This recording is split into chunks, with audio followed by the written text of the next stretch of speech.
അപ്പൊ മക്കളെ ഇനി കുറച്ച് നേരത്തേക്ക് ഒന്നുകൂടെ ശ്രദ്ധിച്ചിട്ടുണ്ട്. ഏകദേശം ഒരു 20 മാർക്കിനടുത്തോളം ഞാൻ സെറ്റാക്കി തരാം. അപ്പൊ ഇമ്പോർട്ടന്റ് ആയിട്ടുള്ള ഓണം എക്സാമിന് വരാൻ സാധ്യതയുള്ള ക്വസ്റ്റ്യൻസ് ആണ് പറയാൻ വേണ്ടി പോകുന്നത്. സോ ആദ്യത്തെ ചോദ്യം എന്ന് പറയുന്നത് നിങ്ങൾ നിർബന്ധമായിട്ടും പഠിക്കേണ്ടത് പോർച്ചുഗീസുകാരുടെ വരവിന്റെ ഫലങ്ങളാണ്. നിർബന്ധമായിട്ടും പഠിച്ചു വെക്കണം. നിങ്ങൾക്ക് എന്ത് ചെയ്യണം, ഒരു 6 പോയിന്റ്സ് എങ്കിലും മിനിമം എഴുതാൻ പറ്റുകയാണെങ്കിൽ ഏറ്റവും ബെസ്റ്റ്.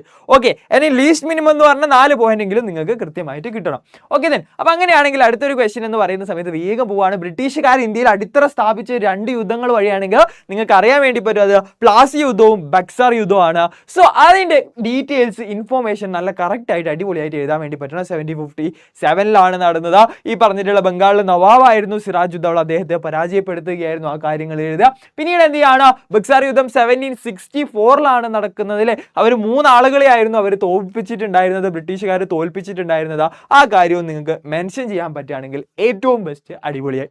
ദെൻ അടുത്തൊരു ക്വസ്റ്റ്യൻ എന്ന് പറയുന്നത് ബ്രിട്ടീഷുകാരുടെ സാമ്പത്തിക നയങ്ങൾ അഥവാ ടാക്സ് സിസ്റ്റംസ് എങ്ങനെയാണ് നമ്മുടെ നാട്ടിലെ ഫാമേഴ്സിനെ അതുപോലെ തന്നെ ആർട്ടിസൻസ് അല്ലെ കൈത്തൊഴിൽ ആളുകളെയും എന്ത് ചെയ്തതാ ബുദ്ധിമുട്ടിച്ച് എങ്ങനെയാണ് അവരെങ്ങനെ സഫർ ചെയ്തു എന്നുള്ള ഒരു ചോദ്യമാണ്. സോ നിർബന്ധമായിട്ടും പഠിച്ചു വെക്കുക. വളരെ ഇമ്പോർട്ടൻ്റ് ആയിട്ട് ഈ പ്രാവശ്യത്തെ ഓണം എക്സാമിന് കാണാൻ സാധ്യതയുള്ള ഒരു ചോദ്യം തന്നെയാണ്. സോ നിങ്ങൾക്ക് എന്ത് ചെയ്യണം, അത് കർഷകരെ എങ്ങനെയാണ് ബാധിച്ചത് ഒരു 4 പോയിന്റ്സ്, അതുപോലെ തന്നെ കൈത്തൊഴിൽ ആളുകളെ എങ്ങനെയാണ്, കൈത്തൊഴിലുകാരെ എങ്ങനെയാണ് ബാധിച്ചത് ഒരു 4 പോയിന്റ്സ് എഴുതുകയാണെങ്കിൽ ഒരു 4 മാർക്കിന്റെ ക്വസ്റ്റ്യൻ വരെ വന്നാൽ പോലും എഴുതാൻ പറ്റും. റെഡി? ഓക്കെ ദെൻ അപ്പൊ അടുത്തൊരു ക്വസ്റ്റ്യൻ എന്ന് പറയുന്ന സമയത്ത് ബംഗാളിലെ ഇൻഡിഗോ പെസൻ റിവോൾട്ട് നടന്നിട്ടുണ്ട്. സോ അതിന്റെ സർക്കംസ്റ്റാൻസസ്, സാഹചര്യങ്ങൾ നിർബന്ധമായിട്ടും പഠിച്ചു വെച്ചു. ഇവനെ നിങ്ങൾക്ക് പരീക്ഷയ്ക്ക് കാണാൻ വേണ്ടി പറ്റുന്ന വളരെ ഇമ്പോർട്ടൻ്റ് ആയിട്ടുള്ള ഒരു ക്വസ്റ്റ്യൻ ആണ്. സോ നിങ്ങൾക്ക് എന്ത് ചെയ്യണം, ഒരു 4 പോയിന്റ് എങ്കിലും എഴുതാൻ പറ്റുകയാണെങ്കിൽ ഏറ്റവും ബെസ്റ്റ്. ഓക്കെ ദെൻ അടുത്ത subsidiary alliance policy and doctrine of lapse അല്ലെ ദത്തവകാശ നിരോധ നിയമമൊക്കെ അവിടെ പറയുന്നുണ്ട്. സോ അത് രണ്ടും നിങ്ങൾക്ക് എക്സ്പ്ലെയിൻ ചെയ്യാൻ അറിയണം. നിർബന്ധമായിട്ടും ആ കാര്യവും കൂടി ഒന്ന് പഠിച്ചു വെക്കുക. റെഡി? ഓക്കെ, സെറ്റ് ആണ്. യെസ്, അങ്ങനെയാണെങ്കിൽ ഇത് അടുത്തത് നമ്മൾ പറയുന്നതാണ് വിന്റർ സോളിസ്റ്റൈസും സമ്മർ സോളിസ്റ്റൈസും. രണ്ടും കൃത്യമായിട്ട് പഠിച്ചു വെക്കണം. റെഡി? ഓക്കെ, സമ്മർ സോളിസ്റ്റൈസ് എന്താണ്, അതിന്റെ പോയിന്റ്സ് എന്ത് ചെയ്യുക, 3 മാർക്കിനാണ് പരീക്ഷയ്ക്ക് ചോദിക്കുക. 3 പോയിന്റ്സ് എഴുതാൻ പറ്റുകയാണെങ്കിൽ ബെസ്റ്റായി. റെഡി? ഓക്കെ, അപ്പൊ അങ്ങനെയാണെങ്കിൽ ഇതുപോലെ തന്നെ എൻ്റെ മക്കളോട് എന്ത് ചോദിക്കും, വിന്റർ സോളിസ്റ്റൈസ് പോലെ തന്നെ സമ്മർ സോളിസ്റ്റൈസും ചോദിക്കും കേട്ടോ. അപ്പൊ എങ്ങനെയാണെങ്കിൽ അടിപൊളിയായിട്ട് ആൻസർ ചെയ്യാൻ വേണ്ടി പറ്റണം. ആൻസേഴ്സ് ഒക്കെ അവിടെ കൃത്യമായിട്ട് ഞാൻ കൊടുത്തിട്ടുണ്ട്. എങ്ങനെ എഴുതണം എന്നുള്ള കാര്യമൊക്കെ പറഞ്ഞു വെക്കുകയാണ്. ഓക്കെ ദെൻ അപ്പൊ അങ്ങനെയാണെങ്കിൽ അടുത്തൊരു ക്വസ്റ്റ്യനിലേക്ക് പോവുകയാണ്. എന്താണ് standard time? Standard time calculate ചെയ്യേണ്ട ആവശ്യകത എന്താണെന്നുള്ള ഒരു ചോദ്യം ഒരു 2 മാർക്കിനെങ്കിലും ചോദിക്കാൻ സാധ്യതയുണ്ട്.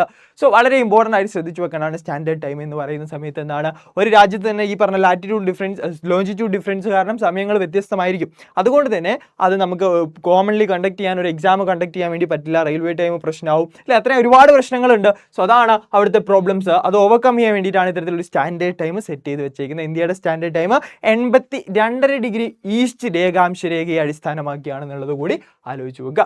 ദെൻ ഇന്റർനാഷണൽ ഡേറ്റ് ലൈൻ വളരെ ഇമ്പോർട്ടൻ്റ് ആണ്, പഠിച്ചു വെക്കണം, ശ്രദ്ധിക്കണം. ഓക്കെ, 4 പോയിന്റ് എഴുതാൻ പറ്റുകയും വേണം. റെഡി? അത് എക്സാമ്പിൾ ഉൾപ്പെടെ അല്ലെ, പസഫിക് ലൈൻ, ഇൻഹിബിറ്റഡ് ഏരിയാസിനൊക്കെ അവോയ്ഡ് ചെയ്തിട്ടാണ് ഈ രേഖ വരച്ചിരിക്കുന്നത്. ആ കാര്യങ്ങൾ കൂടി മെൻഷൻ ചെയ്ത് എഴുതാൻ പറ്റുകയാണെങ്കിൽ ബെസ്റ്റായി. റെഡി? ഓക്കെ, പിന്നെ ടൈം കാൽക്കുലേഷൻ ചോദ്യം എന്തായാലും ഉറപ്പായിട്ടുള്ള ചോദ്യം, അത് നിങ്ങൾ എന്തായാലും പഠിച്ചു വെക്കുന്നു ഞാൻ വിശ്വസിക്കുന്നു. റെഡി?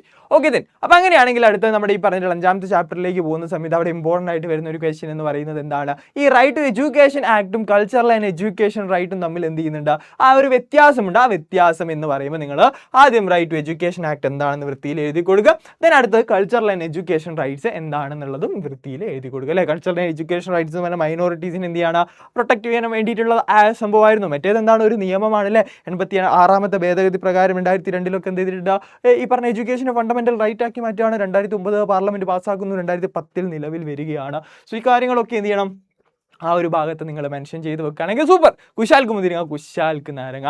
ദെൻ അടുത്തൊരു ക്വസ്റ്റ്യനിലേക്ക് പോകുമ്പോൾ ഏറ്റവും ഇമ്പോർട്ടൻ്റ് ആയിട്ട് നമ്മുടെ ഫണ്ടമെന്റൽ റൈറ്റിൽ ഏറ്റവും ഇമ്പോർട്ടൻ്റ് എന്ന് പറയുന്നത് റൈറ്റ് ടു കോൺസ്റ്റിറ്റ്യൂഷണൽ റെമഡീസ് ആണ്. സോ അവിടെ നിന്ന് ചോദ്യം വരാൻ സാധ്യതയുണ്ട്. പല മോഡൽ ക്വസ്റ്റ്യനിലും പ്രീവിയസ് ഇയർ ക്വസ്റ്റ്യനിലും ഒക്കെ നമ്മൾ കണ്ടിട്ടുള്ള ഒരു ചോദ്യം തന്നെയാണ്. സോ അടിപൊളിയായിട്ട് നിങ്ങൾ എന്ത് ചെയ്യണം, ഈ ഒരു ക്വസ്റ്റ്യന് ആൻസർ കൊടുക്കണം.